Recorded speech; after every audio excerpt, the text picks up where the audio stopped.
And it's the end of the weekend, showtime. Woof. Okay. No, why am I'm acting like I'm tired. I've done nothing this week apart from a 4-hour live stream last night. That was the most strenuous thing I did. And then I slept in really late to the point breakfast was lunch. It wasn't even brunch. It was like lunch. Didn't get out of bed till after 11. And I didn't even, I didn't even drink that much last night. Well, I didn't drink that little either, quite honestly. I drank a bit. I think it's fair to say I had a couple of drinks. I could count the glasses I have here. Seem to be 3 glasses. I had more than 3 drinks, so I must have used glasses more than once. I don't know. Anywho, hello, Luke. How are you this fine evening? Rolling towards mandatory masks in Melbourne. Ooh, Catherine, what was loud? Am I loud? That's weird. I'm just doing the same things, unless I sort of sang straight into the microphone there. I don't know. I don't know what I'm doing. Zvan, hello. So I'll just do that. Yep. The medical people have wanted masks to be a thing for weeks, for ages, and it doesn't seem like a big stretch to say, particularly with the steps Victoria's taken this time. They've been getting a lot of pressure on the federal side about not pushing masks. Just realized I left the door open, but fortunately someone's coming into the kitchen, so you can close the door when you go out of politeness. Oh wow, that's pretty cruel. That's harsh. Yeah, there's an ice cream there, I think, and there's a drumstick if you look down there somewhere, I think. Score the lucky last of the special ice creams. Very good at keeping face off camera. Good technique. Very good technique. Catherine, you might be a bit tired from a party last night. Could be that. Look, I might have been talking loud right into the microphone. Who can tell? I don't know. Zavana had a 2 a.m. implementation. Verification testing right until 8 a.m. Yeah, okay. That would be stressful and mess up your sleeping pattern as well. Having to put something in on the weekend when people aren't working. Ugh. I got to get into some stuff tomorrow, including very likely taking young Mr. Angry to get a COVID test. Because, yes, he told me today he wasn't feeling well and hadn't been for a couple of days, and it was like tiredness and achy. And I was going, those are flu symptoms, so under the guidelines, even though he literally hasn't left the house in a week, unless it was very slow onset of these symptoms. But then again, what the hell is it then? Because he hasn't been out of the house, and others have been out of the house. I don't know. So if it's extremely likely be taken him to get a COVID test tomorrow. Young Ms. Angry got a COVID test a couple of weeks ago because she'd spent the night coughing. So I go, well, that's a bad sign. We should get a test. She tested negative. So it was something else that was making her cough, some sort of irritation. And the odds are very much in favor of young Mr. Angry testing negative as well. But, we're supposed to, if you've got symptoms, even mild symptoms, get tested. So, it might be on the news with a COVID case, because there ain't really any in my neighborhood. I'm in one of the least affected areas of Melbourne. So, if we got it though. So can't do much about that. Although this time I don't think the supermarkets are having any trouble with deliveries, because that was a big thing first time around. Everyone was caught on the back foot. And what is that? All right. The supermarkets won't have... sorry, what was I saying? First time around, everyone's caught on the back foot, and the supermarkets weren't able to keep up with demand for deliveries. And so they stopped delivering at all for like 2 weeks or whatever. And then shit got back to normal. I haven't heard that they're having problems this time. Yes, Luke, if we decide that he needs to go for a test tomorrow, like if there's any persistence with the symptoms, then we'll do the test and won't be able to leave the house until the results come back. But that's only about 2 days. And, you know, I got food and booze, so whatever. Hey, Invisible Chicken, how are you this evening? And speaking of medical things and not knowing what's happening, still didn't hear from AZ today. And so if he doesn't pipe up and appear, we'll give him a call tomorrow. And as I keep explaining to him, I don't like calling him because he doesn't sleep very well. And I'm always paranoid the moment I decide to call him. He's asleep, and it's the first time he's slept in 3 days, and then I'll ruin that. So I do not like that. So I always tell him to call me, but he's a bit forgetful, and so he'll go a long time without calling. So I think I will call him tomorrow. Luke, you saw Woolies out of stock. I haven't seen that. I've been to both Woolworths and Coles in the last week, and there didn't seem to be any shortage of anything. Apart from coffee filters, these things that I need for my beverage making, paper coffee filters, they've apparently stopped stocking them, or they have trouble stocking them. That was annoying. Yes, in uni tomorrow, Invisible Chicken. I have some full-on stuff at work tomorrow, so that'll be interesting. Catherine, why don't I just message boss of the house? Because I don't think he's at AIDS's place. That's the thing. Oh, Luke, you were ordering for online home delivery, and a lot of stuff was saying out of stock. That's interesting. That is very interesting. It's fun. Supermarkets overwhelmed. CEO had to be called stop processing Visa transactions because they 4-day refund. God damn. Yeah. The first lockdown caught everyone off guard. It's interesting. I've been reading stuff and I realize it's true. Like, you know, my home situation's honestly really quite good, but a lot of other people are feeling the stress more. And I've seen a few things on the internet and in the media about particularly Melbourne going through a strict lockdown. It's different to last time. Everyone's really worn down and, dare I say, depressed by it. First lockdown, remember, we're all talking about baking bread, having sourdough starters and blah-de-blah, and what projects we were doing. People aren't really saying that this time. People are just going to, Okay. Strictly Sega, hello. Yeah, so I guess, you know, I don't want to be down or be part of being down, so I'm going to keep doing the live streams so we can have hangs and say what's happening and interact socially. I was thinking of getting a funny mask. I've got, you know, the paperish. They're not. You don't have to absolutely dispose of them after a single use. If you take care of them, apparently, yeah, you can sort of hang them out, and you got to worry about the surface of them for 2 or 3 days. But after that, you can reuse them. And there's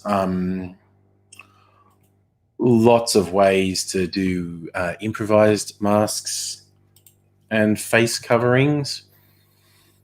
And one of the websites that I had merch designs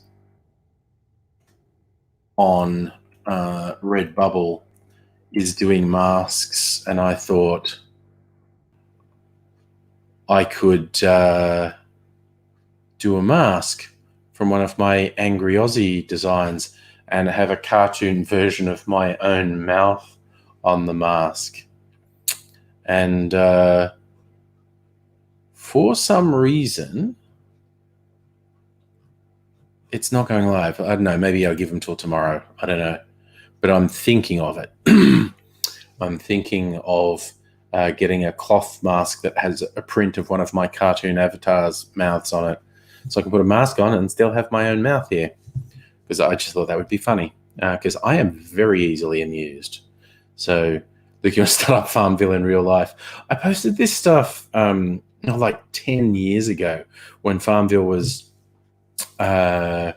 actually still a thing. And it was over in the UK visiting Mrs. Angry's family, and she's uncovering all this stuff that was like toys from when she was a kid that for some reason her mum still had about. And there's this one, I guess it was like a cousin of Lego, except it wasn't big. You built little scenes, and you built Little Farm, and I was joking how it was a physical real world Farmville because you got all these accessories and built a bigger and more complicated diorama. Strictly saying, the problem with the old Angry Aussie masks is they're completely wrong. They cover the top half of my head, not the bottom. What I was thinking, though, again, for a laugh, one year, and they're still around somewhere, is I got these Halloween masks that are the bottom half of the face. One of them is like a demon vampire type thing, so it's like a screaming mouth with pointy teeth. And the other one is this sort of big, bulbous, alcoholic nose and stubble, and it's got a cigar in its teeth. And I was thinking of putting my paper mask on, which is the one thing, and then putting one of these on over it, so there's face over it, because that would freak people out, I think. And, what fun is life if you can't occasionally freak people out? It's just, a thing. It's a thing. So I'm thinking of doing that. I'm going to see if I can find them. I think I could just imagine that causing a scene somewhere publicly, actually. Hello, Stello. Good evening to you. I hope you are well this evening.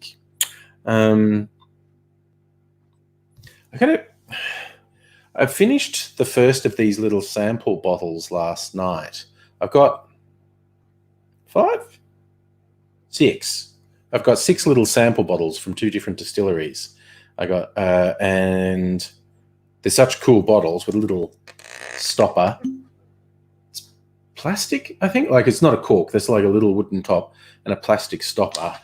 But they're such cool bottles. I'm definitely keeping them. And trying to decide, do I want to get rid of, because particularly these ones, the Tiny Bear Distillery labels are very cute. Maybe I want to keep the labels.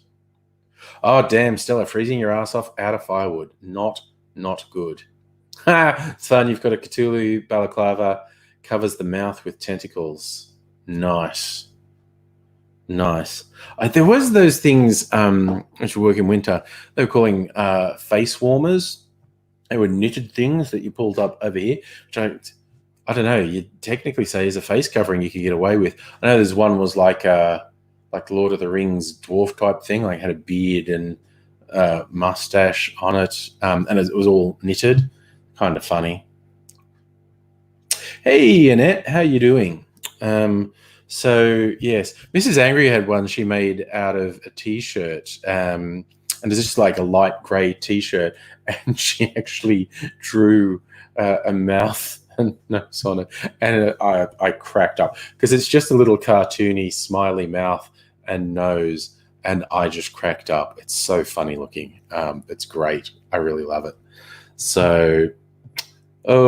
we get to experiment. Mrs. Angry has this neat design. Probably the easiest one I saw, someone posted on online. I saw it on Twitter. Might have been a TikTok. Might have been something else. As how to make, in a pinch, a face covering with a sock and with no sewing, and it was pretty cool. But it's a single layer, and it wouldn't last long. It would fray, but you just make it out. So Zangri had this one that's made out of a t-shirt, and it actually uses the double layer thing of the t-shirts. So it's a double layer thing, and then you could put like tissue or something in there and actually have a 3-layer mouth covering, which would be particularly effective, which is pretty neat.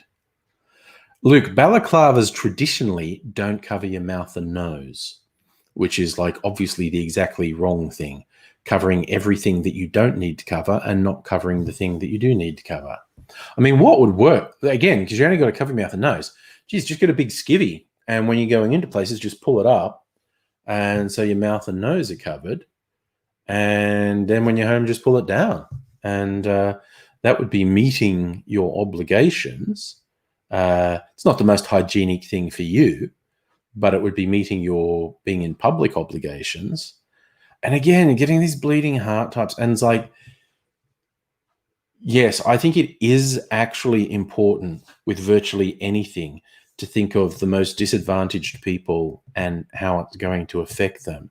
But some people are just being so fucking overly dramatic. What about the people who can't afford a mask or can't get a... It's not mandating a particular sort of mask.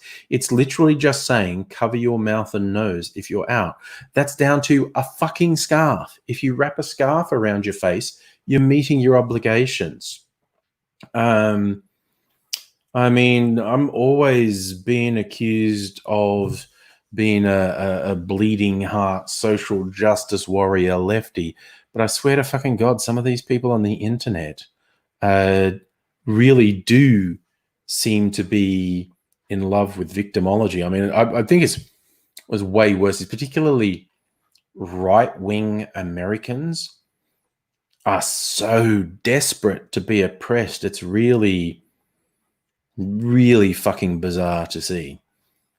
But just in events in recent weeks, some of the people on the left have been saying some frankly dumb as hell stuff, just fucking ridiculous. So I'm going to use a Collingwood scarf. Yeah, that works. Literally just wrap a scarf around your face and you're meeting your requirement for being in public. I don't know, it was about a month ago. I was in Costco and they'd restocked stuff after initially running out of some stuff like paper products. And they had boxes of masks for, I think it was $50. I don't remember. But so I got a box of 50 masks. And yeah, I was honestly like, I wonder how much we're going to need these. Turns out, very much so. So we've got masks here.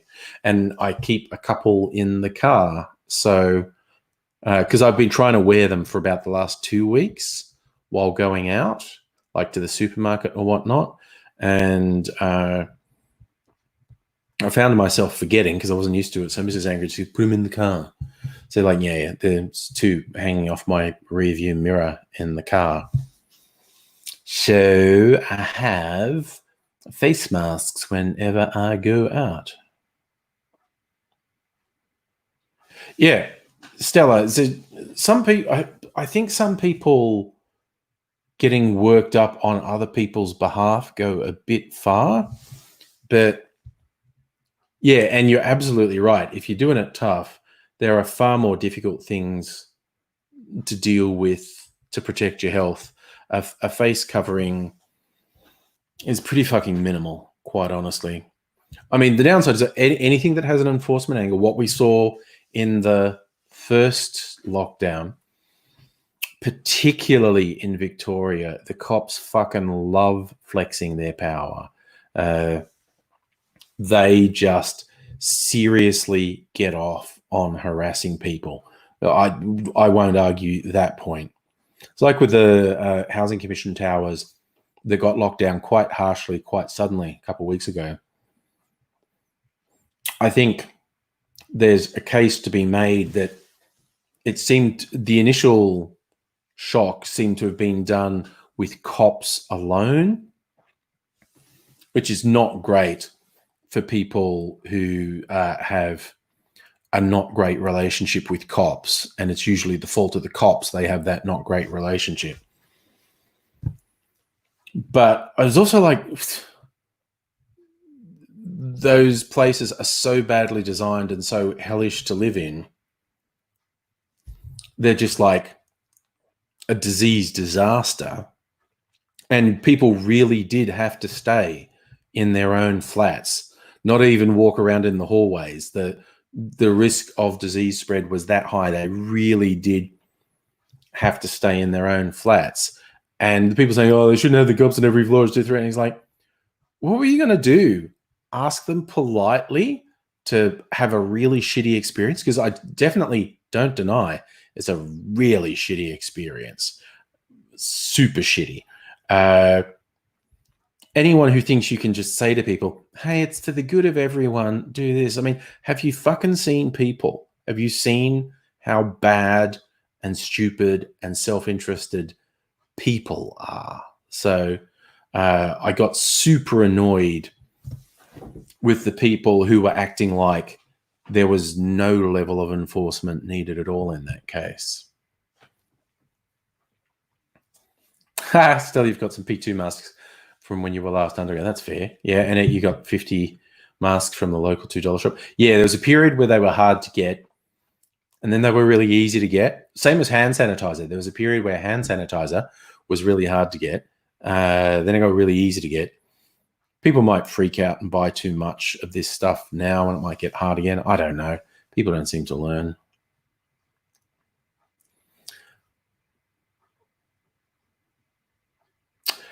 Strictly say, wouldn't have happened that way in Turak. See, that is not a completely fair comparison. There is a very strong element of truth in what you are saying, but horrible fucking buildings like those housing commission towers don't exist in the rich areas. They shouldn't exist anywhere. This is a really good illustration of why treating marginalized people like shit and putting them in a shit environment is really bad. I mean, just in and of itself, it's morally bad. It is a bad thing to do to people. But, you know, you can't sway a significant chunk of the population with that argument. But what this has laid bare, if you put people, marginalized people, in a really shit environment, it has a lot of immediate negative consequences for them, but it has knock-on negative consequences for everyone. And this is what we've seen here. Everyone was at risk because of the rate of infection in these towers. Not just the people in the towers, everyone. And it's the fault of the design of the towers. Those towers were really shitty. There was no way people could stay out of each other's way. There's only like 1 or 2 elevators in each building, only 1 entrance exit. It's just, you know, the buildings are fucking horrible and shouldn't exist. But you can see, you know, they're an edifice to, we are doing the bare minimum for these dregs of society. You know, we should be very embarrassed by those fucking buildings. But so that thing I was saying, it wouldn't have happened in an expensive suburb. It's not completely fair because that environment doesn't exist in the suburbs. I mean, you look at, like, say, the city, South Bank, Docklands, lots of apartment buildings. If you had an outbreak on that scale in one of those apartment towers, and the design of the building was such there weren't enough elevators for people to, you know, keep distance, and entrance egress was such that you couldn't keep your distance, those towers would have been locked down exactly the same. I actually don't agree that they wouldn't have been, but it's a hypothetical, so can't really prove anything. Stella, you worked in a rehousing facility for long-term homeless in Elizabeth Street. Wasn't a dry facility. Many residents, substance addictions, mental health issues. Yeah, huge problems. It's just a bad environment. It is. Those buildings shouldn't exist. They're fucking terrible. This idea of when someone's already marginalized and already in a difficult situation, you should treat them worse because they're bad or morally weak or whatever, is just really counterproductive and honestly just evil. Invisible Chicken. Albanese has a housing plan. Well, I'd love to hear that. I'd love for him to do something useful. I can't stop licking my lips. I'm going to have a drink. Oh, I might be responsible and have a non-alcoholic drink because I still have that non-alcoholic tea drink I made. I get a glass. Oh, what sort of glass will I have it in?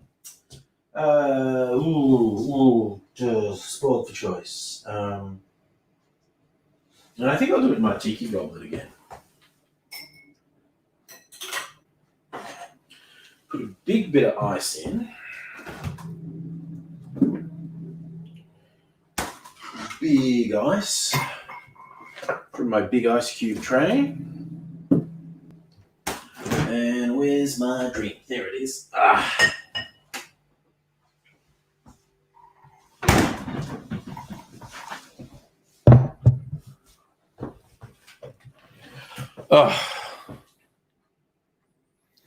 Strictly saying, I'm not sure. Those towers certainly look 60s, though. Yeah, absolutely right, Stella. High-density housing is a vector for disease. No two ways about it.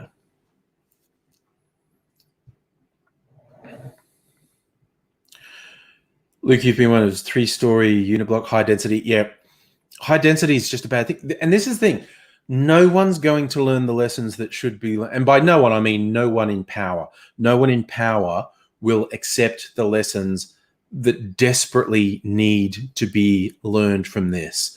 And just a few of them are the thing of that high density housing, particularly crushing marginalized people into a small space, is bad for everyone. It's unconscionable to just do it to people, but it's bad for everyone. The gig economy, the casualization of the workforce is a disaster waiting to happen. We're seeing it here.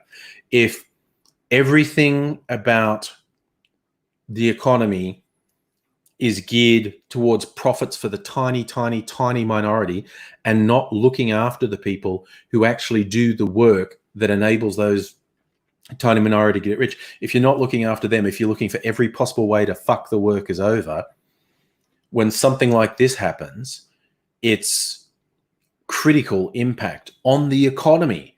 I mean, again, even if you're a right-wing cunt who doesn't give a shit about people, well, I don't want that low-paying job. Well, I should work hard and get something better.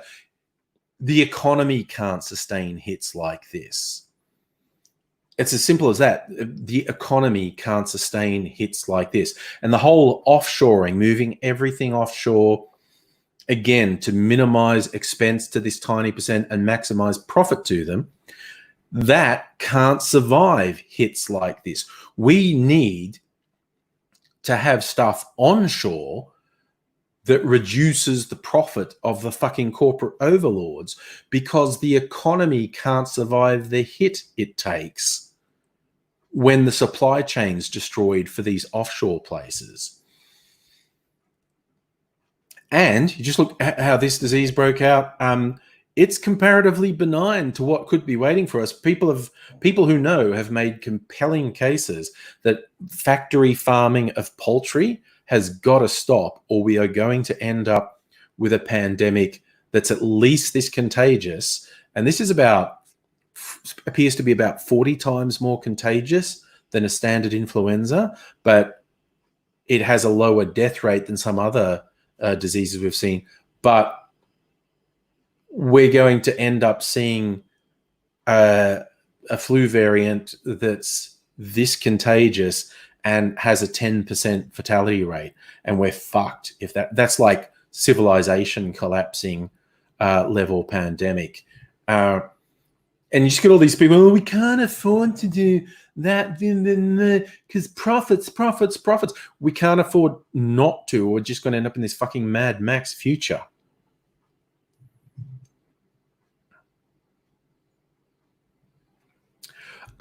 Strictly Sega, there is a case.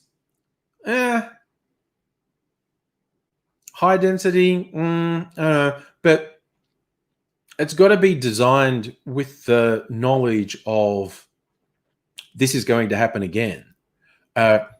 You can't jam marginalized people who can't afford to not work, who can't afford to not leave the place, into these places where the disease will just spread everywhere. It's just terrible. So this is my clarified, what was that, a fruit infusion. Has it got the viscosity? Yeah. I'm going to try it without lemonade.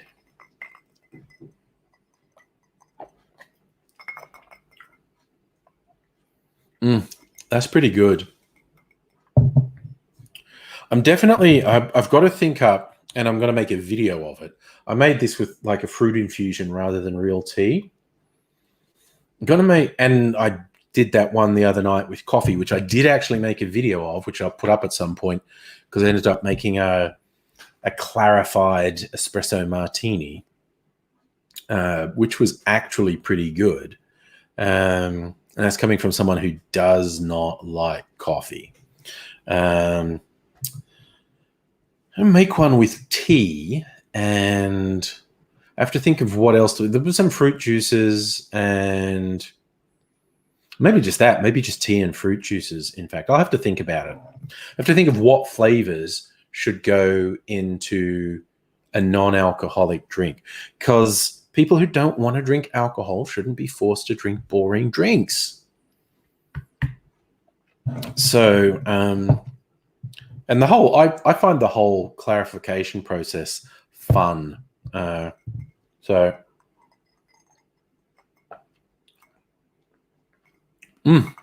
I did do this the other night on a live stream with lemonade and put some fruit. It doesn't need it. I'm just going to drink this. As I said in the title, it is daiquiri day. I may or may not make a daiquiri just for fun. Put my daiquiri video up on YouTube, which was a bit of a Franken daiquiri. I was just making shit up as I went along. But I'll stick with my fruit infusion for now. I wonder how much sugar this has got in it. I'm trying to remember what I put in it. Water, the fruit infusion. I think I put lemon juice. I think I put lemon juice and grapefruit juice in it.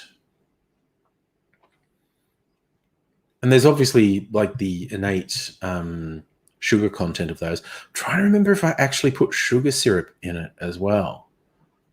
Don't remember. I probably did. I don't know. I should like write shit down. I should label bottles and write shit down, because I always forget. Yep. I got to write shit down. Luke, there was another big house party in Sydney, Airbnb. Yep. People are fucking idiots. That's why every time someone says like, oh, you've got to let people decide. No, people are fuckwits. People can't even protect their own interests, let alone other people's interests. It's ridiculous. Oh, yep, that's actually pretty good. So I'm trying to think. I think I did this the other night. If I use Mimi's Milk Punch as an inspiration, that's an actual boozy one, but it's like a hundreds of years old, or modeled on a hundreds of years old recipe. So they say putting cognac and rum, and they say lemon zest strips, orange zest strips, milk. Oh yeah, of course the milk is the clarifying. Of course I used milk, water, tea, sugar, lemon juice, orange juice. So yeah, okay, just tea and fruit juice. I might put pineapple juice. Pineapple juice would be good in one. Maybe some blood orange juice just for a hoot. Oh, okay. Okay. I'm thinking, what do I have lots of that I want to use. I've got cranberry juice. Maybe I'll do pineapple and cranberry. That actually sounds good. Pineapple cranberry juice and black tea. I've got Earl Grey and Lady Grey. I was trying to get a really like a strong and smoky tea, like Lapsang Souchong. No one carries it. And I actually, the place where I went to get those coffee filters probably had it, and I forgot to look. But I shouldn't do that anymore because it's a couple suburbs away, and it's not a good enough reason to travel to shops a couple suburbs away to go, I wanted to get a particular tea bag. Cops go, did you need that? Yes. No, probably not. But yeah, so I can survive without that. I might just make it with like I said, either Earl Grey or Lady Grey. Mrs. Angry has a bunch of teas. She has actually I should make one with peppermint tea. She's got some peppermint tea up there. Then it'd be a minty drink. That could be good, couldn't it? Yes. I'm talking to myself. But a minty drink. Yes, I might make one with peppermint tea.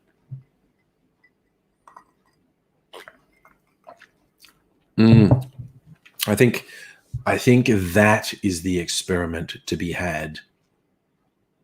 A peppermint tea with fruit juice and clarified. Maybe black tea as well. Not sure.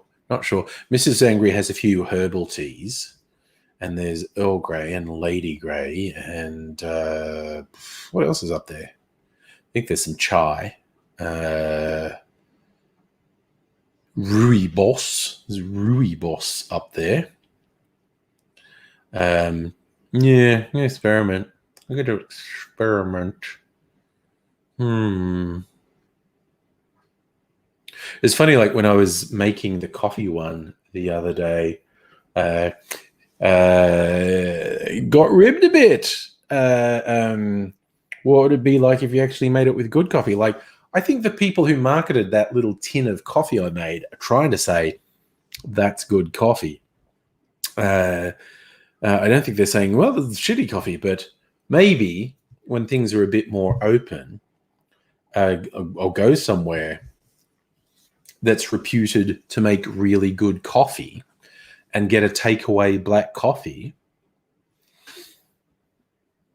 and make a clarified coffee infusion and milk clarify it. To think what flavors could I try, because I just when I did the coffee clarification, I just did lemon juice from memory. Yes, Luke, it shouldn't be hard to find here in Melbourne a coffee that people say is a good coffee.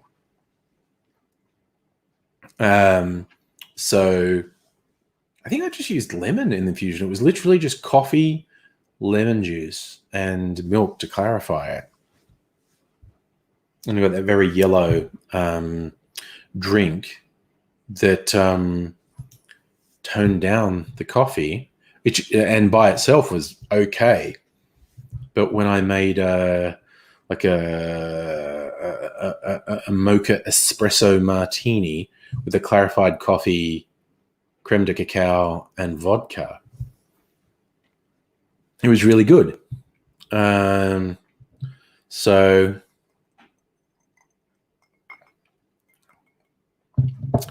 there's that. I think of what other flavors potentially go with. Obviously, there's caramel. You get caramel lattes, vanilla. What have I got here?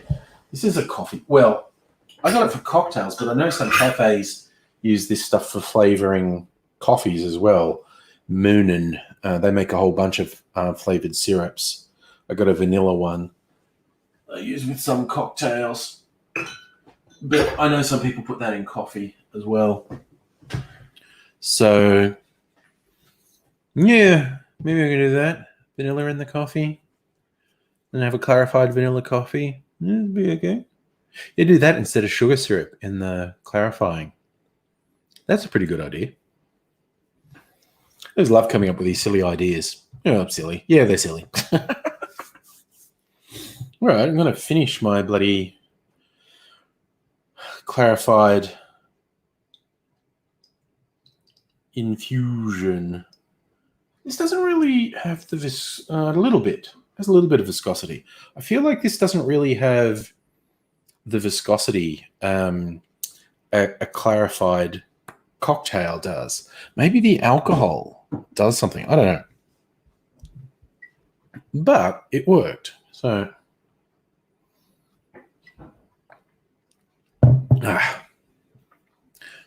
that's all that counts. It worked. I'm going to come up with something for the next one. Yeah, maybe instead of putting sugar syrup in the next one, I'll put that vanilla syrup in. And so I did black tea, and maybe I think that's peppermint tea. Wait, it's here. Yes, it's peppermint tea. Oh, God, look at this concoction. Cinnamon, turmeric, ginger, and nutmeg. That's quite the bloody concoction. I should put one of them in. That's just... That would put some interesting flavors in it, really, wouldn't it? It'd be toned down. But cinnamon, turmeric, ginger, and nut. Yeah, I'm putting one of them in. That's wild. Oop. Mysterious strangers coming into the kitchen. So, yeah, I think I know what I want to do in the next one. That's cool.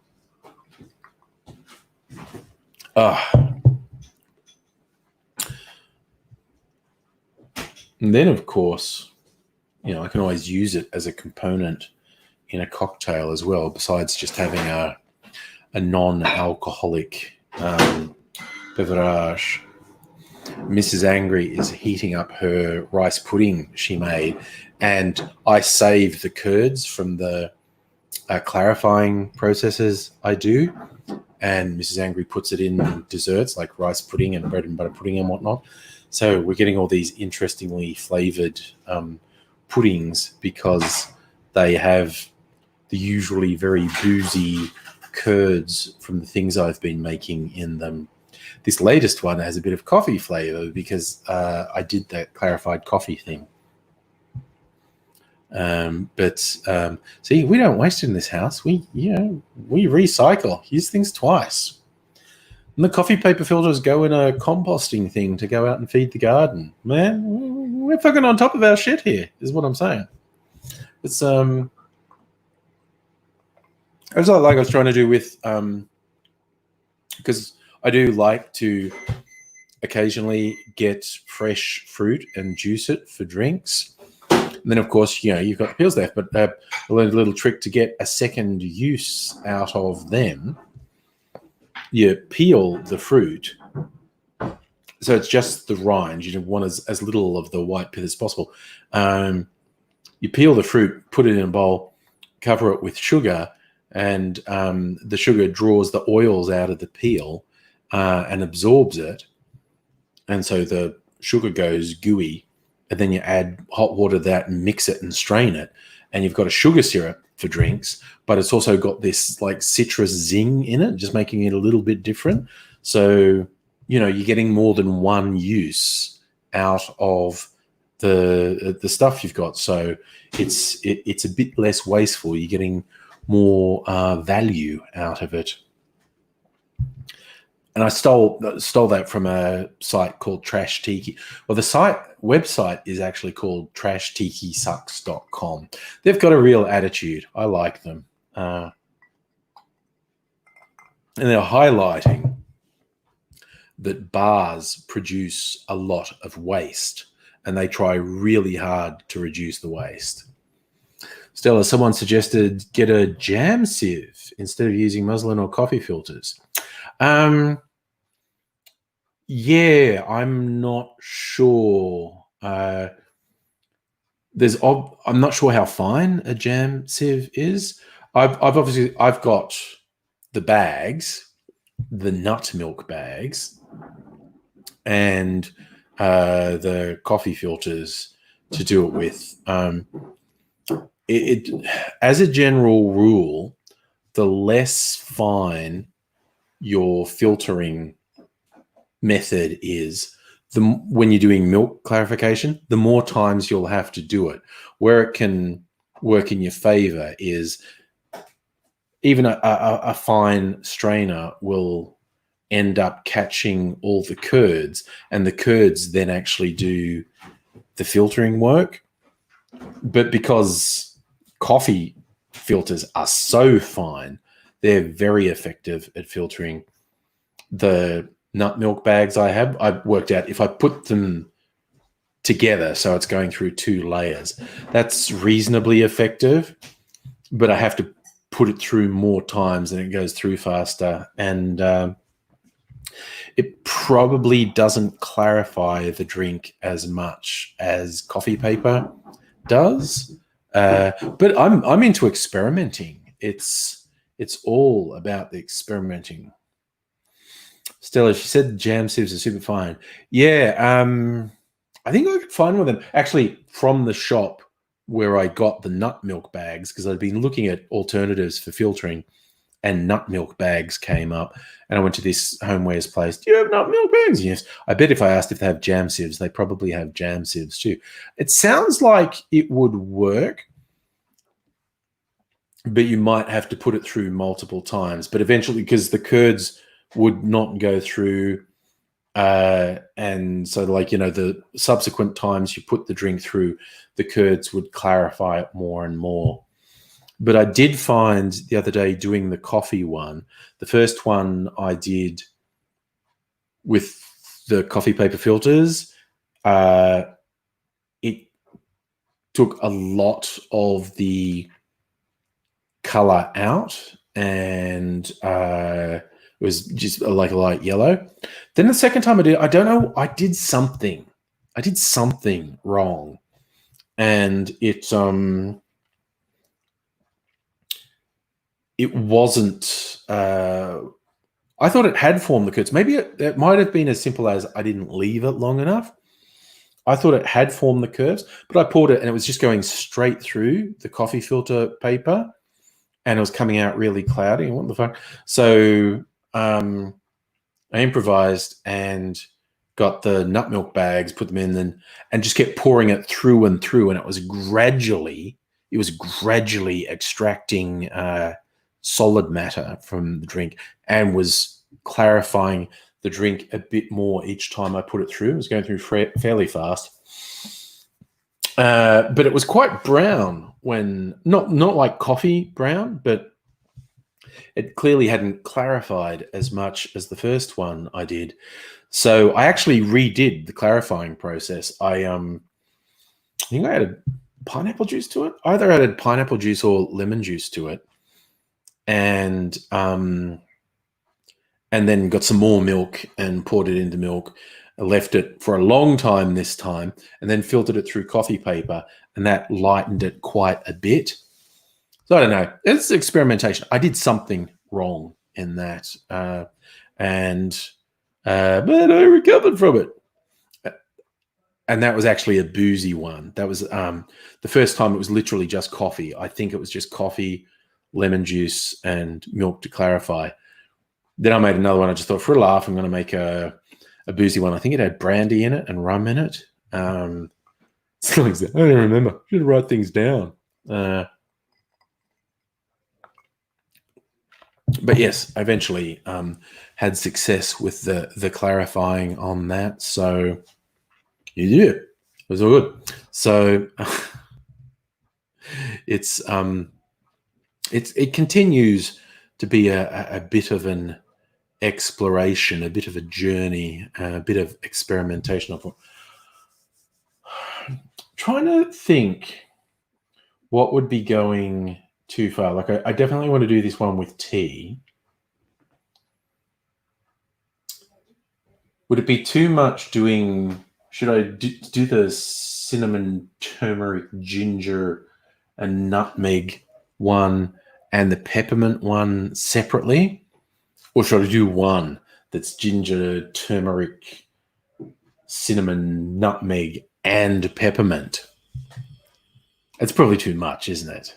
It's probably too much. I think I could do one of the herbal things with a black tea and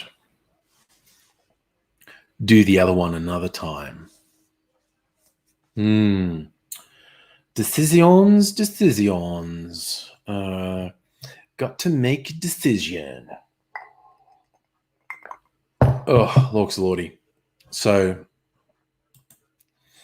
yeah, so just tea and fruit juice. I think I'll like I said, things I'm trying to use up. I might do pineapple juice. It's acidic enough to do the curdling. And what else do I have in a cranberry juice? I think I got some cranberry juice in there. Use up some cranberry juice. Yeah, I think that will be the way to go. I smell these herbal teas. They're just here. What's here? Rooibos. The herbally one. What's this one? Ooh, lemongrass and ginger. All right, I'm going to smell these and decide what smells interesting. Peppermint's just going to smell like peppermint. I mean, it's not going to be a surprise, is it? Doesn't even smell that strong. I use 2 tea bags. Now, this is the fun, weird-sounding one. Cinnamon, turmeric, ginger, and nutmeg. What does this smell like? Ooh, now that's got a smell. That's got a smell. Well, that smells all herby and spicy. That's what I'm after. Yeah, I think this one sounds interesting. I want to try this one. And what's this one? Lemongrass and ginger.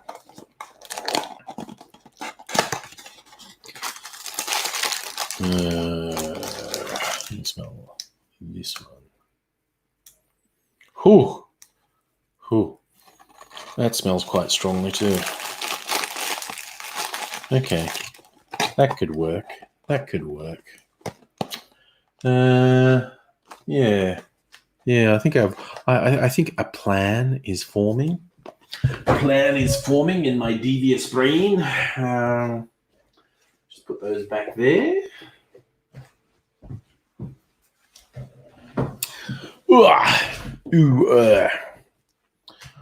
I finished my non-alcoholic drink. Maybe it is time to make a daiquiri.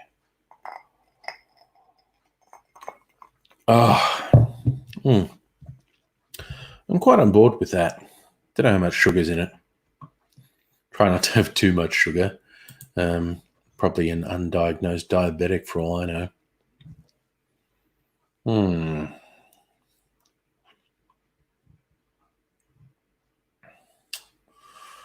Yes, indeed. Trying to ease off drinking too much. It was just like, then the idea got to drink. No, I might make a drink. I might make a drink tonight. That's about as far as I'll go. There are all these quite different daiquiri recipes on the Difford's site for Daiquiri Day. Thinking one of the, there's a El Floridita style. And a pink daiquiri. So El Floridita, white rum, vermouth, lime juice, white creme de cacao, and grenadine. And I have all those things. That sounds kind of interesting. Or the pink daiquiri. The Floridita is called daiquiri number 2. The pink daiquiri is called daiquiri number 5. That's rum, maraschino liqueur, grenadine, lime juice, and sugar syrup. I think I'll do the Floridita style, just for fun. Just for fun. Wait, is that a shaken, I suppose, because it's got lime juice? Yeah. Shake it like a Polaroid picture.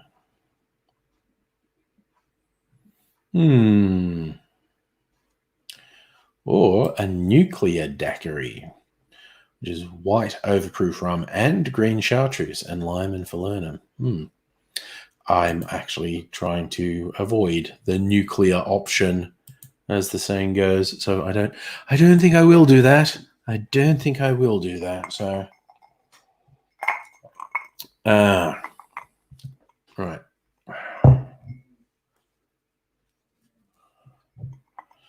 But let me just. Oh, actually, for a sec, I'll put a glass in the freezer and then I'll talk for a bit. Get this on this. Put glass in the freezer. Chill it down. Shaker. I want these things later. Shake it like a Polaroid picture. Oh, goodness gracious me. What is going on in the world? Pause while thinking about a daiquiri. These masks mandatory in Melbourne. Yes. Ooh. Global deaths past 600,000. That's a fun milestone. That is a drop in the fucking ocean compared to what's coming in the next year.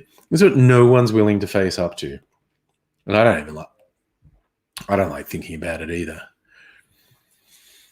Oh, almost 14.5 million total cases. 600,000 confirmed deaths. US is zipping along its merry way to getting 4 million cases. 140,000 deaths. Damn, dude. Almost double next in line, Brazil. But I think it's much. What's Brazil's population? My world knowledge sucks balls. Brazil population. 209 million. That is more people than I thought.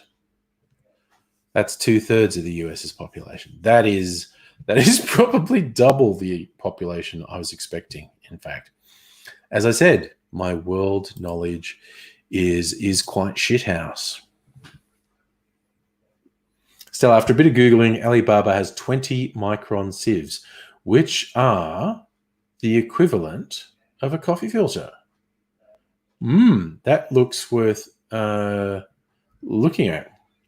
So, Stella, what are those products called? Are they called jam filters?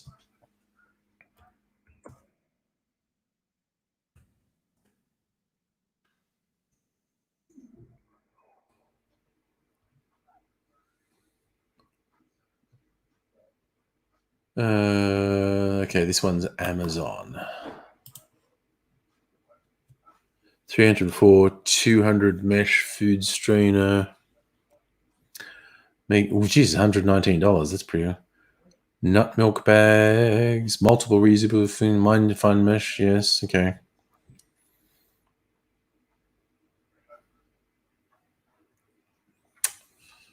Food grade material features a fine mesh which will help you filter the fine grains. Great for filtering juice, wine, milk, soy milk.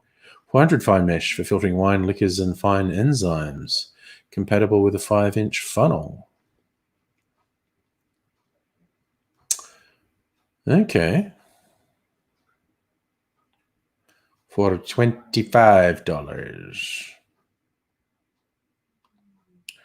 Actually, I might look up, see if it's on this thing. Oh, so Stella, you haven't used laboratory sieves. Okay. All right, let me look up laboratory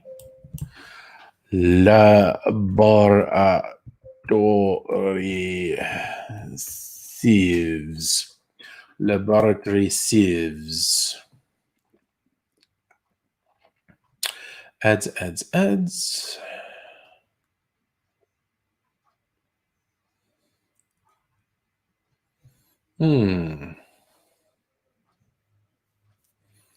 Okay, now I'm just confused, in fact. So there you go. Yeah. Oh, good evening, Saha, by the way. Yeah, it's an interesting concept. A reliable, reusable thing would obviously be good for a number of reasons. Yeah, be very interested. Very interested indeed. I've seen some videos, like when I talk about being milk clarified, it's often called the milk punch. because people often make really big batches, like to fill a big punch bowl.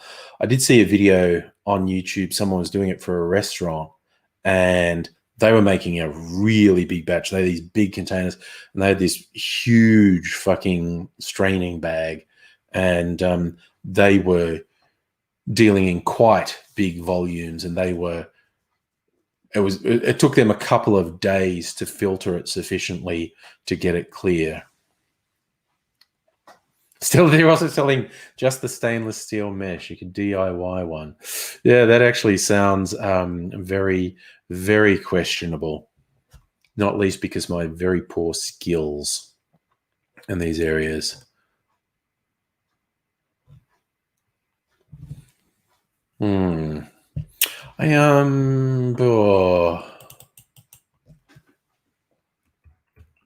with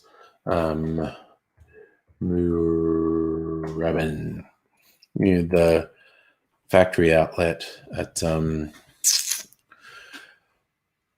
Moorabbin.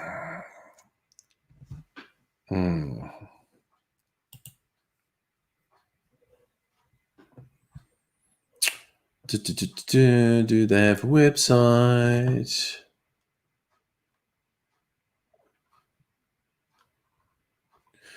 Do they what? Bed sheets.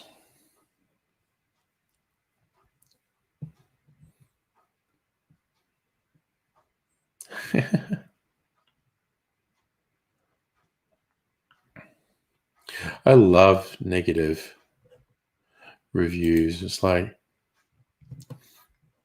I have to admit, I'm so used to people being assholes. When people post negative reviews saying the people in the store were rude and unhelpful, I assume the people are assholes, which could be wrong. They might be telling the truth. They may well be telling the truth, but yeah. Maybe if I go kitchen, where Moorabbin, warehouse Moorabbin. Do they have a website? I don't know if they do the jam filters. I think that's where I got my nut milk bags from. No. You can't send me notifications. Filter. If I put filter, what comes up? Okay. Iron Chef reusable coffee filter. These are all coffee filters, which is predictable. Compost bin filter. Carbon filter. Yeah, things for tea and coffee. Fuck is that noise? Oh, Jesus. I think Mrs. Angry is watching Star Trek and the volume's up a bit, and that really put me off. I think that was a transporter noise I heard. Very disconcerting.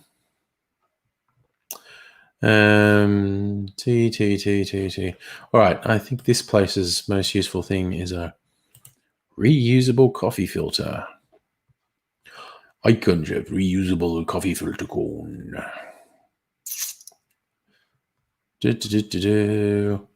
Make your morning coffee without adding to paper waste. Use this. Pair this reusable mesh with your pour over coffee maker so you can save paper. Not a bad idea. This features a firm stainless steel mesh filter. Sustainable coffee making. At least, yeah. Cone shape allows extraction of natural coffee oil for a rich and bolder drink. Can be used thousands of times. That could be worth it. I'm going to go out there sometime. I think. Yes. So these are things I might explore. All in the name thing. Hey L3, how are you doing? I am just thinking of making a daiquiri because it's daiquiri day, and I am going to make one Floridita style. So I need my white rum, vermouth, creme de cacao, and grenadine. Okay. Time to get some things ready. I'll move some stuff out of the way here. Okay.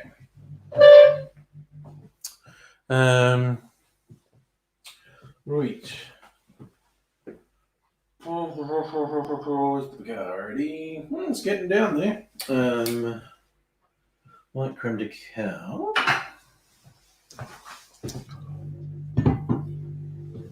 And we're going to get sweet vermouth, grenadine, and lime juice. Okie dokie. Oakley Dokley. The Ned Flanders inspired death metal band, Oakley Dokley. That's a real thing. In case you're unaware of it, they all dress like Ned Flanders and play metal. And they're called Oakley Dokley.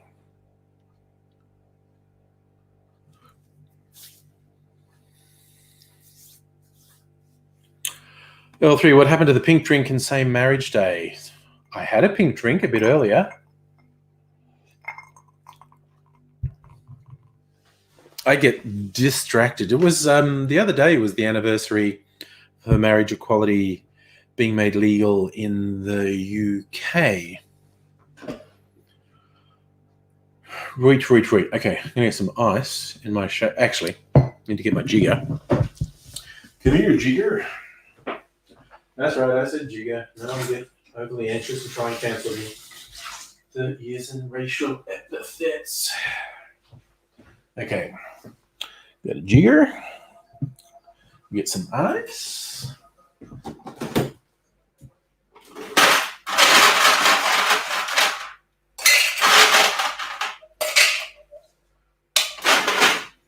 Okay, ice.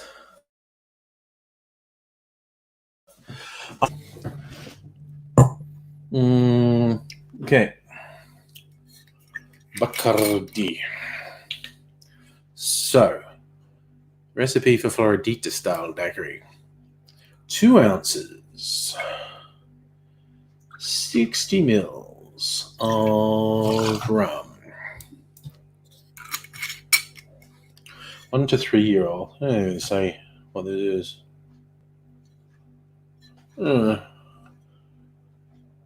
Light tasting aromatic white rum. Blah, blah, blah, blah, blah. Oh, learn how to make a Bacardi mojito. Made in Puerto Rico. Oakley doodly, that can go there. So, okay, 2 ounces of that. Half an ounce of vermouth. Sweet.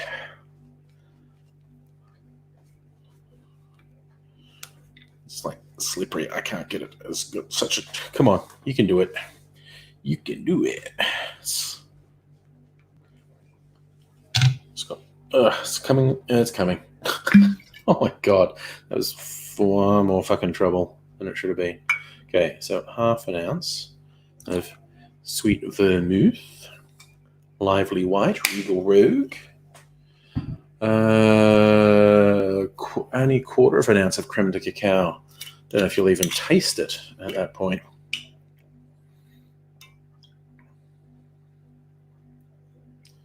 That looks like half an ounce, 1/4 of an ounce. I'm eyeballing it. Grenadine. Where did I put my lime juice? Half an ounce of lime juice.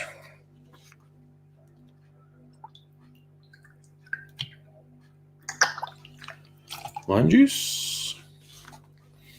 It says 1/6 of an ounce of grenadine. And again, I'm just going to eyeball that.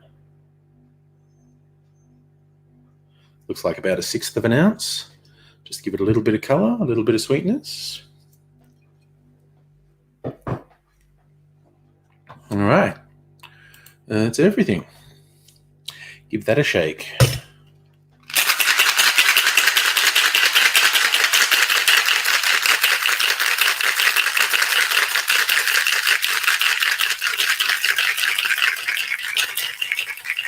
I'm going to do it away from the microphone so it's not too. Oh, it's cold. Not too deafening. Get the glass out.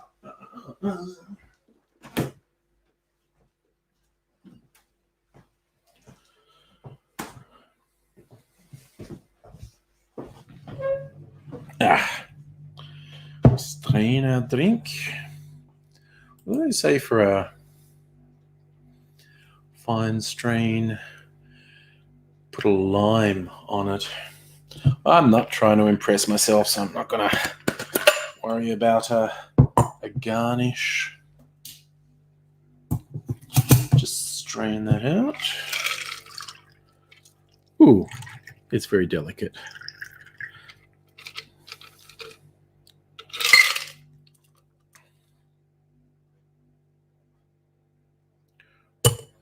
Alrighty. Here you go, L3. You're asking me about pink drinks, and I deliver.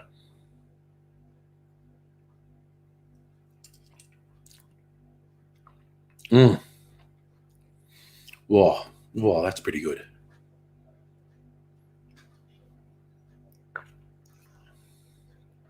No wonder that's a popular drink. It is quite nice.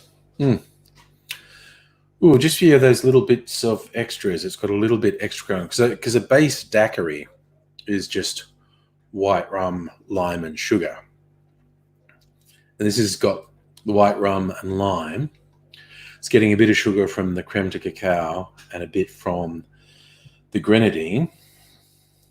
And there'd be a little bit of sweetness coming from the vermouth as well. Not really sugary sweetness, though.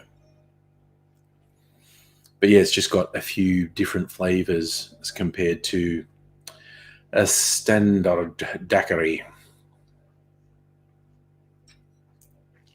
I don't mind that at all. No, I really, that is pretty good.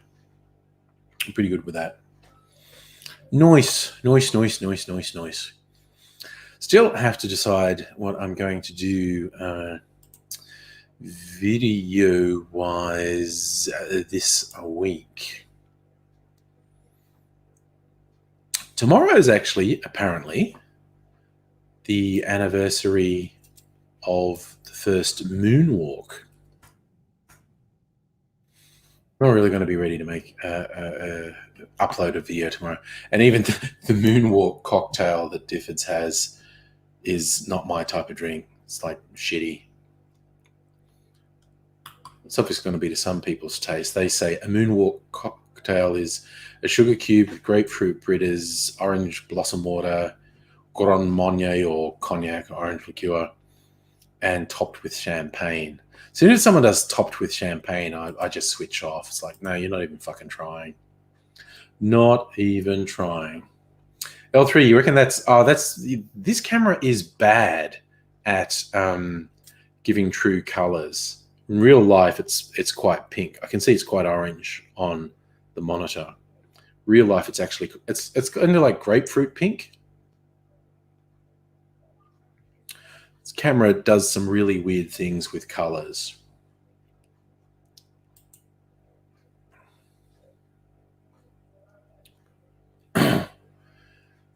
Dia del Amigo.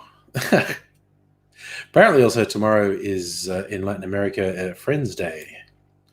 Dia del Amigo, Friends Day. So, the Tres Amigos daiquiri is tequila.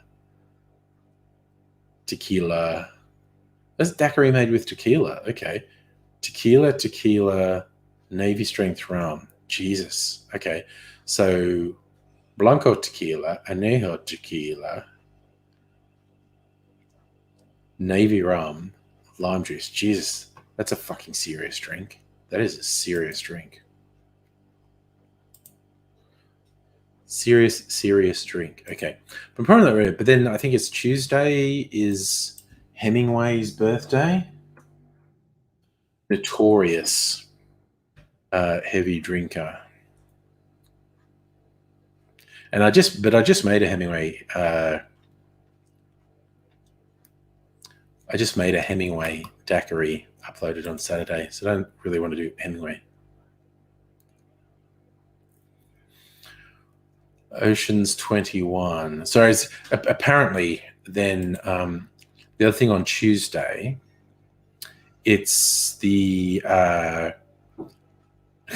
anniversary of the National Minimum Drinking Age Act, which was passed by the United States Congress on 17th July.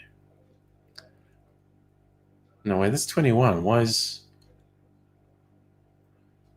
Right, they're doing that because it's when the Act outlaws the purchase of alcoholic beverages by those under 21 years of age. That's why they're doing it on the 21st.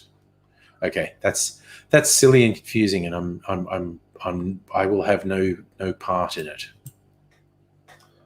22.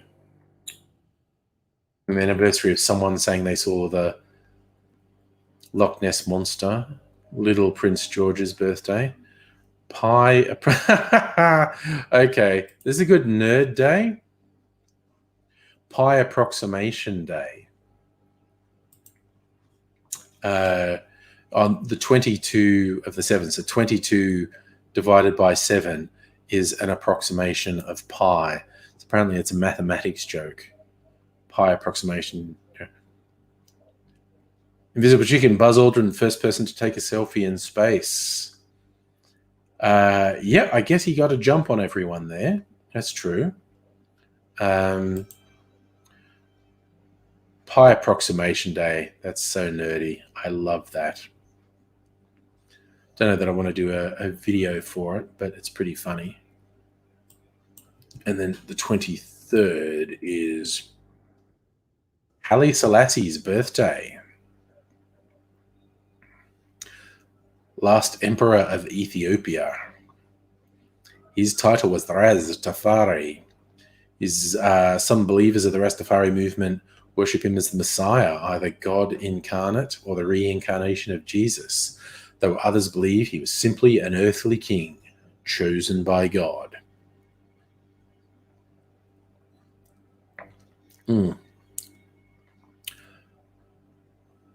they're suggesting a reggae rum punch, even though some Rasta reject alcohol as being tool of Babylon. What's in a reggae rum punch?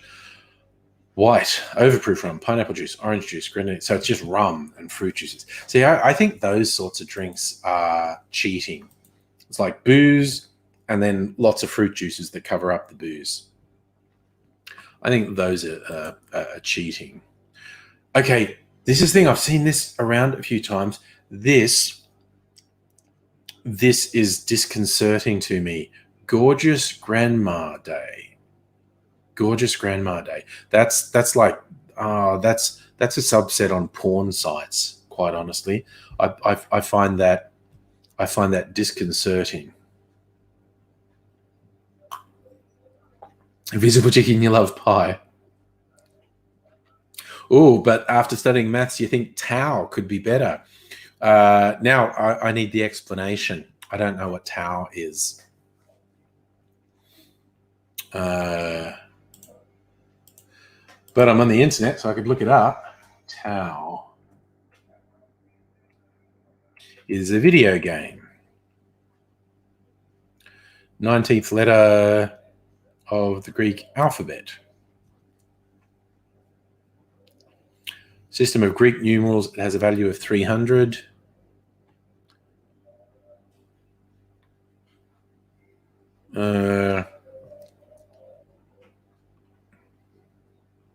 Okay, that's actually quite useless. That doesn't tell me anything about why you might like tau. L3, Gold Strike. I'm not sure what we're talking about there. Gorgeous Grandma Day. I'm not on board with Gorgeous Grandma Day. That's disconcerting. I see that later in the week, Tequila Day. That's an easy one.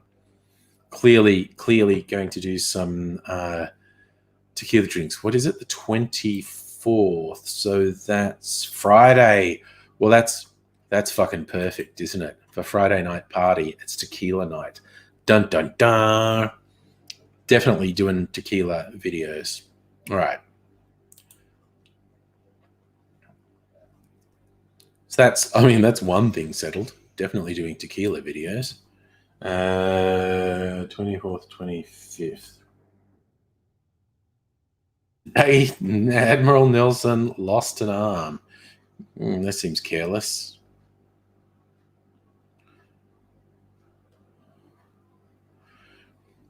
Birth of the first IVF baby. Goodness me. And was also Britain's hottest day, 25th July 2019, just last year. Hottest day recorded in Britain. 38.7 degrees, you fucking horses. You absolute fucking horses. Google Pi or Tau. I Googled Tau and it was useless, honestly. But what if I Googled both Pi, Tau, Tau Pi?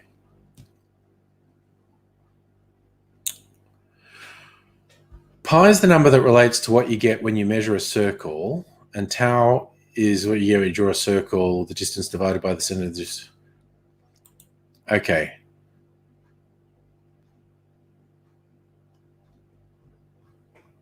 What the fuck? Pi versus Tau.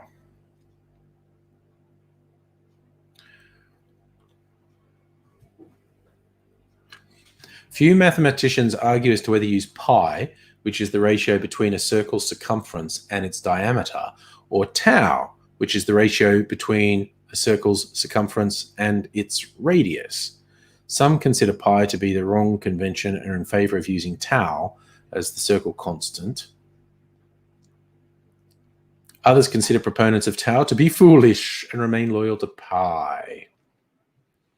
Of course, regardless which convention is used, change is merely in notation. The underlying mathematics remains unaltered. Still, the choice of pi versus tau can affect the clarity of equations, analogies between different equations, and how easy various subjects are to teach. Most of us know pi from the approximation of 3.14, but do not know tau, which is, by definition, twice as large as pi. There you go.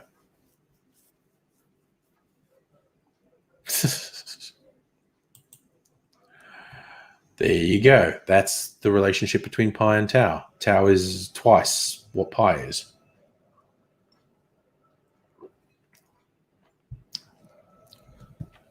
Maths, hey? Maths is wild and crazy stuff. Probably my favorite thing about maths is how often it comes up in nature, where you see plants and other things that grow according to mathematical and geometric progression. And it's quite wild to see. It's like a thing that occurs in nature, but perfectly illustrates a particular mathematical concept. It's like, ooh, wow, okay. Used to nature being all random and stuff, but it's not. There you go. L3, now you know what to say about pi next time. Tau is better. It's apparently a topic of some contention.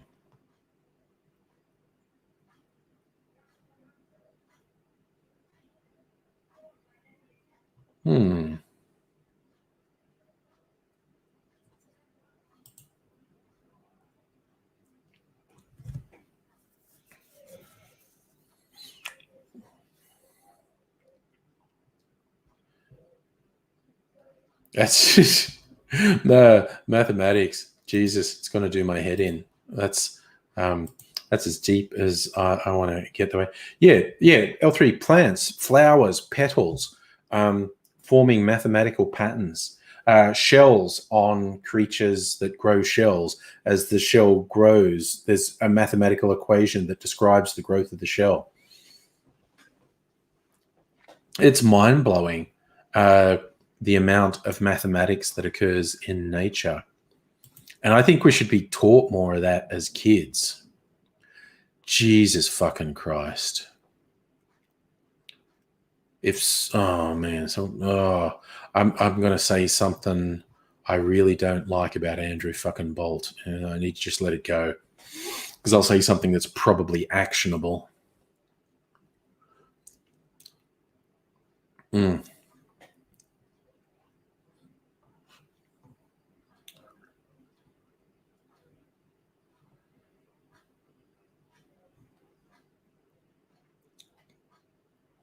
Mm.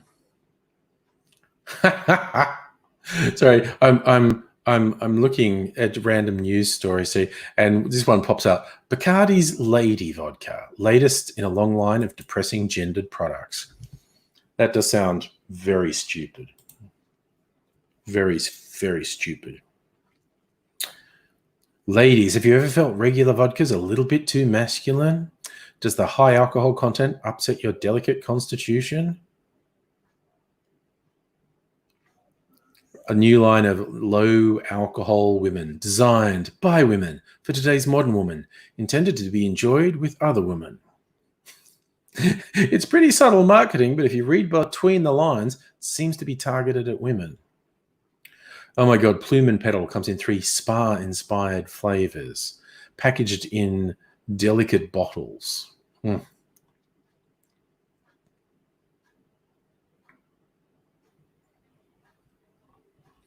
Gendered products are dumb as fuck. It's so ridiculous. Annette, there was just a headline in the news things, Bolt's latest column, what's behind Andrew's mask rule? You know, it's just like, get fucked. Get fucked. Hate that guy so much. He's evil. He's actively evil. He's a liar, a racist, a hypocrite, a coward, a thug, and a bully. He's fucking contemptible. I hate him so much. Well, here's a fun one. There was more to the palace letters than just the dismissal. Here's what you might have missed. We scoured the archive, so you don't have to. This is from the ABC.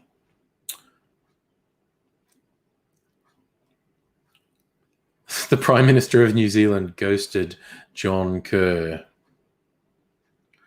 Wanted to meet the New Zealand PM and the New Zealand PM apparently didn't want to meet John Kerr. Who cares?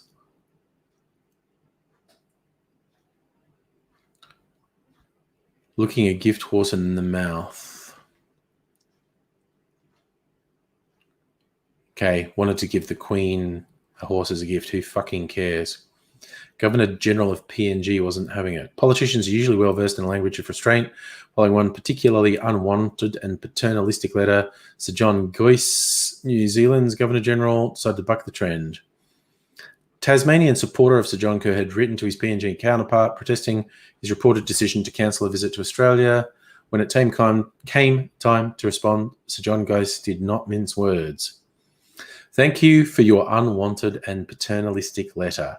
You have no right whatsoever to dictate to me your ill-informed statement in your letter regarding the cancellation of my trip to Australia. I have every confidence and trust in the Commonwealth Government led by the Right Honourable Minister M. Fraser. The invitation by the Australian Government is still open to me and not to you. It is clearly my prerogative to visit your good country whenever I'm ready to do so, but not before. I offer no apology to no one for not going to Australia at this point in time. Who are you to lecture me? I'm very much a man and a leader, much older than you, and I've been in the forefront of battle to win freedom for my homeland. Keep to your business of making money and don't ever write and preach to me again. Any further letters to you will be burned by my honourable domestic servant. We almost had super nights. Gosh, special, who cares? Prince Charles wasn't allowed to become Governor General. Didn't want him to be, who cares? This is all fucking bullshit. Sir John Kerr was a traitor and a fucking egotistical piece of shit alcoholic scumbag.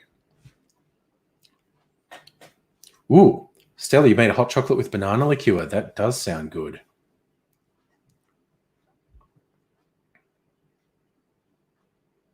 Yeah, musical area. That's the thing that shits me about Bolt. He has blatantly contradicted himself and say, "Oh, the Andrews government lockdown is worse than the virus." Oh, the virus resurgence is because the Andrews government didn't lock down hard enough. It's like, fuck you, you fucking garbage. Oh, sorry, I didn't see you come in, Charlie. Hello.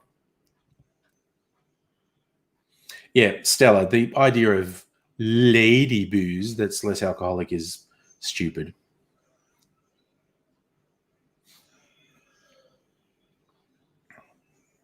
Oh, you know what? I'm tempted to try because I've heard raves about Stella pineapple rum. And Safa, yes, it did hail here briefly today. Nothing too spectacular, just really little bits of hail. I was gonna take a video of it, but it actually wasn't that interesting. No, like a while back we had hail, this big hail, and just smashed through the plastic corrugated roofing on our back veranda there. It was a bit dramatic. Wasn't that dramatic today. I need some lip balm. I can't stop licking my lips. It's ridiculous.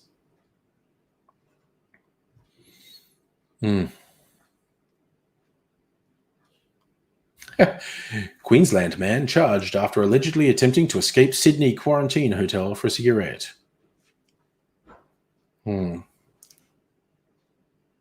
Yes, this will be coronavirus.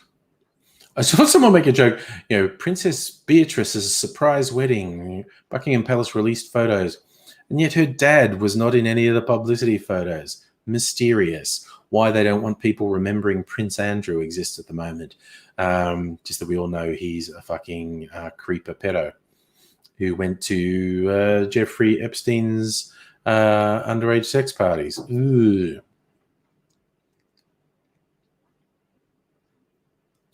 Oh, yes, we've got coronaviruses at the Woolworths Mulgrave Distribution Centre in Melbourne.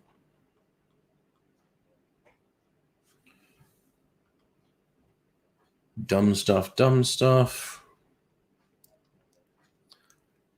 6G is coming and will replicate people, places, and our world. Well, that's a fun thought, isn't it? Amazon, Apple, Times, iPhone 11, MacBook to be marketed at least expensive ever price. That's interesting.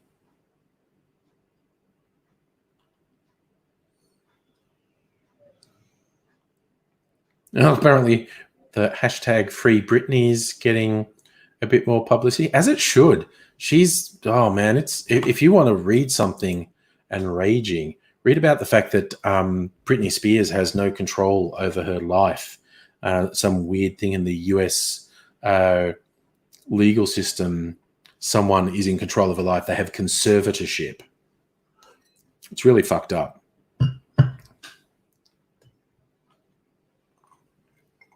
That's a good one, Stella. Pineapple in the hot chocolate, so it's like a Cadbury snack block. I like that. I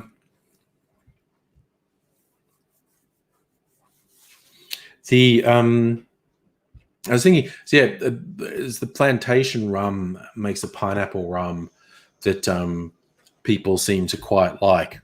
I've got plantation overproof rum over there. I've almost used it all because it's always a bit of fun sticking some overproof rum in a drink, just like, yeah, it's like, well, this has got 40% alcohol. This has got 35% alcohol. This one's 40% alcohol. This one's got 69% alcohol. Jesus. Okay. Damn.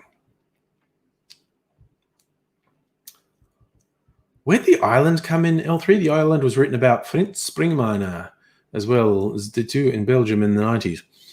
I don't know what that's in reference to. There was that movie that Leonardo DiCaprio was in that was supposedly inspired by a sort of true thing that happened of these weirdo hippies who formed a society on an island somewhere in the South Pacific. I don't know, never saw the movie. Vaguely familiar with the story of what it's about.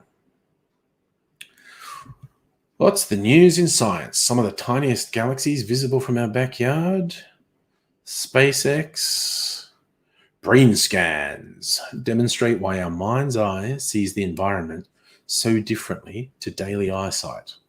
Okay. Sure. Closest photo ever taken of the sun reveals solar campfires. Okay. If you've been to these new New South Wales coronavirus hotspots, you must self-isolate now. New South Wales is fucked. New South Wales is fucked. So, yes, while we continue to struggle in Melbourne, I don't think things are going to go well for the New South Wales in the next couple of weeks. L3. Dutroux had a secret basement but talked about a cast in Belgium. A cop wanted to investigate, couldn't quit his job. Yeah, it sounds like a fascinating story. I don't really know. Oh, Safa, could you see stars better in Dubbo than Melbourne? Yes. The light pollution in a major city like Melbourne really obscures the number of stars you can see. Dubbo, you'd see many more stars. And in fact, you'd only have to go a little way out of town to get away from what light pollution there is in Dubbo and have quite spectacular stars. So it's apparently if you want to just really trip out, you go somewhere like the Central Desert and look at the stars and the sky, like lie on your back looking up at the night sky. Apparently it's just the sky is just full of stars. Whereas here, most of the sky looks black and you see some stars. You go out, like really remote area and the sky is just this panorama of stars that you normally don't, if you're in a city, you don't see with the naked eye. Apparently it can be quite awe-inspiring. So that's when we're allowed to travel again, that's one to put on your list. Of course, if you're not in Melbourne, you can travel. You travel to a sort of central area of New South Wales or of Queensland or of South Australia, and you can do stargazing. L3, you're a stargazer. Yes, nice. I do remember once going down St Kilda Beach at night, just having a bit of a stroll in the evening, and there's this dude who had, he's an amateur astronomer, obviously, and he had his telescope set up, and I think if you give him a donation, he'd show you like planets that were visible, and like so you could see Saturn, and he'd zoom in on things, and it was cool. It was just like, oh yeah, I know these things exist, and I can just look up photos of them, but actually just sort of looking through a telescope yourself and seeing them was like, whoa, that's pretty cool. I'm easily amused, but yes, you needed a special telescope for that. But apparently the things you can see with the naked eye in country towns or in rural areas very different to the city. Ooh, L3 saw a streak of light drop down, faded purple glowing ball fly away. Yeah, the good old shooting stars. Charlie, your boyfriend grew up out in Roma and won't shut up about the difference in the night sky. Yes, Roma would be very different to, say, Brisbane. Yeah, very much so. Still, out your way, the stars are incredible. Right near a huge salt lake, so even got mountains of the way. Ooh, horizon to horizon. That would be wild. I'm not saying that's the sort of thing where it'd be fun to do magic mushrooms and then just take in the expanse of the universe and how made. But that actually would be pretty cool. That'd be pretty cool. And then go skinny dipping in the salt lake while you're on magic mushrooms. What could possibly go wrong? What could possibly go wrong? Nothing. L3, what do you reckon you saw a UFO? Is that it? Oh, Jesus. Charlie said, oh, okay, let's go camping in Childers. And he told you about the Childers massacre. Jesus. Okay, well, that's a mood killer. That is an absolute mood killer.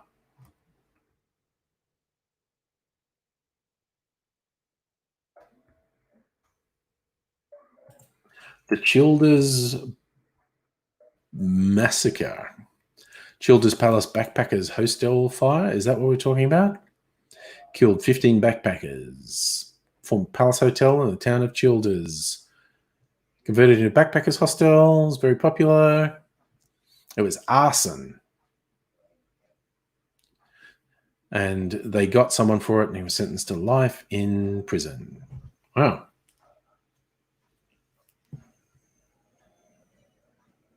Wow, so this guy sounds bad. He'd asked people to leave open the back door so he could bash his former roommate. When they declined, he said he still had a key because he had been evicted from the hostel, but he started a fire,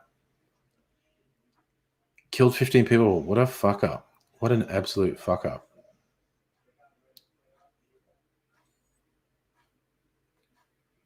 Wow, what an absolute fucking piece of shit.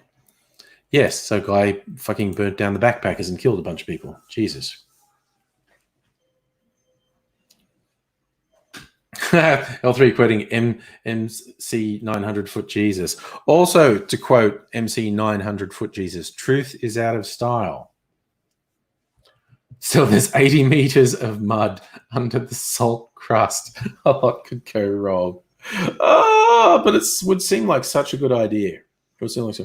Invisible Chicken, you napped earlier, had one of those dreams where you try and get up and you wake up back in bed. Did this over 5 times. One time you looked out the window, looked at a heap of stars. That sounds pretty cool, honestly. Yeah, Stella, they only charged him for 2 of the murders, which is interesting. There must have been a reason for that. I don't know why. Saying he's eligible for parole soon. In Australia, at least, and certainly, there's certainly a difference between eligible for parole and getting parole. So I don't know. This guy being such an arsehole, they may well just say, yeah, you might be eligible for parole, but you're not getting parole because you're a piece of shit. Because he's obviously a piece of shit.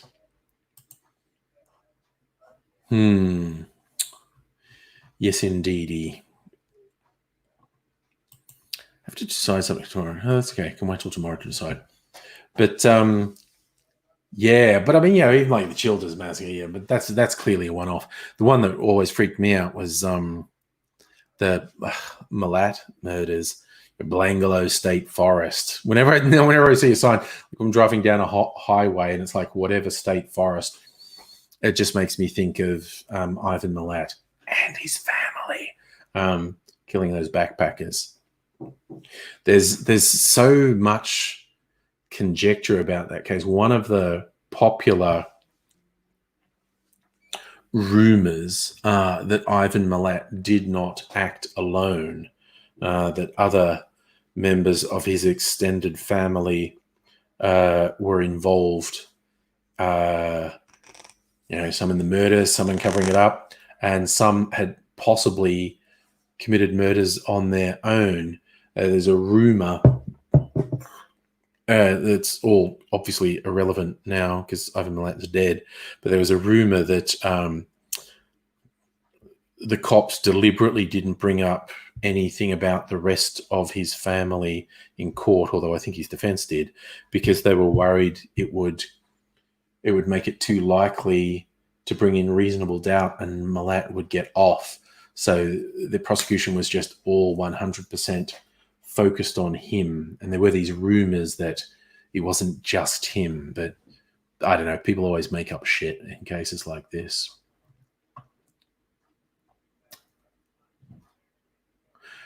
Stella, DNA was matching Australian parents. So they decided to take too much time to match all the overseas. And they never charged. Oh, okay. That was the reason that they needed to. Fair enough. Okay. Law is weird. So if your mum lives next to a state forest where people dump their rubbish, so long as it's only rubbish, Safa, and not the bodies of backpackers. Yeah. Stella, at the very least, it seems like his family had knowledge of what he was doing. Lots of rumors that they were actively involved in what he's doing and at least covering up. But Yeah, the prosecutors decided they just had to focus solely on Ivan Milat to ensure he was convicted, because they knew he was a fucking serial killer. And and then he died painfully, drawn out cancer death. How sad! How sad! How sad!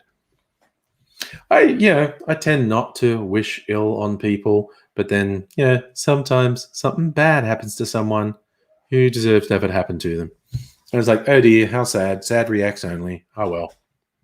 It's God. Now this just made me think of Doctor Who, because it's a common thing in Doctor Who that peripheral characters in stories get killed, by the monsters, and they often, make you care about these peripheral characters. Like, it's not like bad people who get killed; they're characters that you're either neutral to or they make you like, and then they kill them, and you kind of have hopes for these characters, but they die.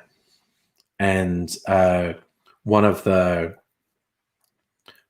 I think it was one of Dave Tennant's Christmas specials, the one that Kylie Minogue was in. It's like a space station that was going to crash into Earth and blow up and whatnot, and the Doctor has to save it. And he's got people he's trying to lead through, and a couple of nice characters that you like get killed, and he clearly wants Kylie Minogue to come with him on adventures, and she gets killed. And one of the small number of characters who survive is a complete asshole. And so, and then, but one of the nicer characters who survives says, he's not really who you'd pick if you got to choose, is he? And you see the Doctor feeling all heartbroken that he couldn't save the one he wanted to, and the dickhead lived. And then the guy says, but you don't want that power. You don't want to literally have control and decide who lives and who dies, because that would make you a monster, even with the best intentions. If you go around pronouncing who's worthy of life and who isn't, that makes you the monster, which is an interesting approach. Counterpoint, if I actually had that power, there'd be a bunch of people who'd be sorry. That's all I'm saying. That is all I'm saying. None of this random Thanos bullshit either. If I'm expunging people from existence, it's going to be because I decided they deserve it. And that's just the way it is when Angry gets godlike powers. People get smoten. People get smoten. Sorry, I just heard a really weird noise. That's okay. It's okay. It's not an axe murderer outside the window. It was just a random weird noise. That's fine. Now I've put that idea in my head. I'm fine. I'm fine. There's no axe murderers outside the window. I checked before. The door was locked. It's fine. Ugh. Do you ever do that? Like, start getting weird thoughts in your head, and then you can't get them out because it's like, oh no, I started thinking about a thing that's obviously not going to happen. It would be very bad if it did happen, but it's obviously not going to happen because it's just this ridiculous thing that I just thought of. Oh my God, now I can't get the thought out of my head. It's all I can think about is this random, terrible, and terrifying thing. It's not going to happen, but, I can't get it out of my head now. Ah, yes, Charlie, I remember that one. Good old Tom Baker and his Genesis of the Daleks ones, where he could have ended them. He could have literally stopped them from ever existing and wiping them out. But he says, that's genocide. Do I have the right to do that? And then because he paused, the decision is actually taken out of his hands. Yeah. Yes, Annette, I'm safe. We should just go back to talking about the Malats. And how much fun was Wolf Creek? Like the killer in the movie Wolf Creek, he's sort of a hybrid of Ivan Milat and that guy who kidnapped the two Brit backpackers, the couple, and he killed the dude, but the girl got away. and a lot of her story was doubted, but eventually was verified. So yeah, the killer in Wolf Creek is kind of a hybrid of that dude and Ivan Milat. Catherine, you're alone, so you get the ex-murderer thoughts now and then. See, you get those thoughts in your head, and they're really hard to get out. Right. L3, do flats and apartments count? Count for what? Count for axe murderers coming to get you? Absolutely, axe murderers can come and get you in a flat. That's so Paul. That's the thing that. Oh my god, that story I was talking about the other night. The tech entrepreneur in New York who got murdered by his former personal assistant and dismembered by his former personal assistant. Oh, there's going to be some fucked up backstory around that. The court case for that is going to bring up some. I'm calling it now. When you murder and dismember your boss or ex-boss, there's some fucked up backstory to go along with that. It's not going to be a simple and straightforward story. There's going to be some sordid and twisted elements going on there. Something to look forward to. What did the guy do to his personal assistant that ended up getting murdered and dismembered? We'll probably eventually find out because it'll probably come out in the court case. Oh my god, L3, there was a dealer at your front door one time who just moved to you. Yeah, if you end up next door to drug dealers, usually weird shit happens. The house I lived in for 10 years clearly had really dodgy people in it just before us. And one dodgy person showed up looking for someone sometime after he moved in. It only happened the once, but he's clearly, had bought drugs off this guy at one point and wanted to again. And we said, no, he hasn't lived here for like a year. So, and that didn't happen again. But having had various experiences with drug dealers and junkies and whatnot, you can get some really stories come out of that sort of thing. Had to deal with various situations over the years when housemates or friends have gotten involved with drug dealers and it's gotten a bit and it has to get sorted, and it's like, oh my god, this could go bad. This could go real bad. But you just have to deal with stuff sometimes. Charlie, a watchdog now. Yeah, Ludo would keep you safe. Even if Ludo wouldn't actually attack anyone, a dog that big with the big throaty woof woof is going to scare people off pretty quickly, I imagine. I just have to rely on if anyone breaks into the house, they tread on one of the cats, which gives a warning noise and freaks them out. Tricky said you had a friend living in Frankston in the late 90s. House behind his no, that's terrible. Why was I laughing? Boyfriend got out of jail, said his girlfriend left. God damn. Yep, Charlie, I knew Ludo would tell you when something's up. Be a good protector, and good old Ludo. Tell you what, I am going to go to bed. I have to do one or two things before going to bed. It's only 5 to 10, but I'm going to roll on out for this evening because I have to do a couple things before going to bed. Bid you fine people farewell. I hope you all look after yourselves, and see you again soon. I probably won't be on tomorrow night. I might be, but I probably won't be. But I'll be on during the week. So we shall see what we see during the week. Take care, one and all. Nighty night, sweet dreams. Don't forget, Ivan Milat's dead. He can't get you. Sleep sound, sleep safely. Take care. Hope to see you again soon. But I will say bye for now.